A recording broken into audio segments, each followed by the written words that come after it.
Hello friends, welcome to my channel again. আশা করি সবাই ভালো আছো, আমিও খুব ভালো আছি। আজকের ব্লগটা অ্যাকচুয়ালি একটা ট্যুর ব্লগ বলতে পারো। রিসেন্টলি আমি আমার ফ্রেন্ডসের গ্রুপ বলতে পারো, তাদের সঙ্গে আমি শান্তিনিকেতনে যাই। তো শান্তিনিকেতন নিয়েই আমাদের এই আজকের ব্লগটা। তো ওখানে আমরা যখন হোটেল স্টে করি, তো সব জায়গায় ঘোরার যেহেতু প্ল্যান করেই নিয়েছি, তো ফার্স্টে যেই ভিডিওটা করি এটা হচ্ছে আমাদের সবাই পরিচিত সোনার ঝুড়ির হাট। আশা করি তোমরাও জানো, কারণ কম বেশি আমরা সবাই শান্তিনিকেতন বেড়াতে যাই। তো এখানে এই ব্লগটার একটা কারণ হচ্ছে যে, তো সবাই আমরা যেহেতু বিশেষ করে মেয়েরা শপিং করতে খুব ভালোবাসি। তো শপিং করার ক্ষেত্রে যে যে জিনিস আমরা পছন্দ করি, সাজবার জিনিস, তো সেগুলোর জন্যই আমি ভিডিওটা তৈরি করি তোমাদের জন্য। তো স্টার্ট করছি। এখানে দেখো কিছু জুয়েলারি এবং শাড়ি, কুর্তি, বিভিন্ন রেঞ্জের অনেক ধরনের জিনিস এখানে পাওয়া যায়, বাচ্চাদের, বড়দের, ছোটদের।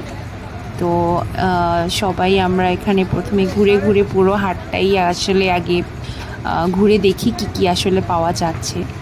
তো কিছু দোকানে কুর্তি বিভিন্ন রেঞ্জের, ঠিক আছে, মিনিমাম রেঞ্জের এখানে পাওয়া যায়। তো আমরা ঘুরে ঘুরে পুরো হাটটাকেই দেখি। সুন্দর সুন্দর কানের দুল দেখতে পাচ্ছ। এখানকার অ্যাকচুয়ালি যে জিনিসগুলি আছে একটু বাঙালিয়ানা, যেহেতু এটা অ্যাকচুয়ালি শান্তিনিকেতন জানোই তো আমাদের কবিগুরু রবীন্দ্রনাথের জায়গা। তো এখানে সেই ধরনেরই জিনিস, ব্যাগ যেগুলি কালেকশন আমরা দেখতে পাই, তো সব কিছুই মোটামুটি একটু বাঙালিয়ানা থাকে। তো খুব ভালো, একটু অন্যরকম লাগে।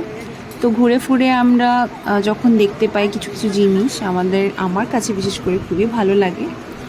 তো ব্যাগের কালেকশন যেখানে আছে, তো সেগুলিও খুব অন্যরকম, ইউনিক স্টাইলের। তো এরপরে আমরা এত গরম, অতিষ্ঠ গরমে ঘুরে ঘুরে যখন দেখছি, তখন কিছু সুন্দর নৃত্য, যেটা বলতে পারো, সুন্দর কালারের একই রকমের শাড়ি পরে, আর এখানকার যারা আছে আদিবাসী টাইপের যারা আছে, তাদের নৃত্য পরিবেশন আমরা দেখতে পাই ওই হাটের মধ্যেই। আমাদের খুব ভালো লাগে। তো আমি অনেকেই দেখো ভিডিও করছে, আমার খুব ভালো লাগছিলো। তো আমরা কিছুক্ষণ দাঁড়িয়ে দেখি। এরপর চলে যাই আমাদের বাকি শপিংয়ে, যেটা অ্যাকচুয়ালি করতে এসেছি আমরা। তো সেটা কমপ্লিট করে আমরা আবার আমাদের হোটেলে, আমাদের গন্তব্যস্থলে চলে যাই। Hello friends,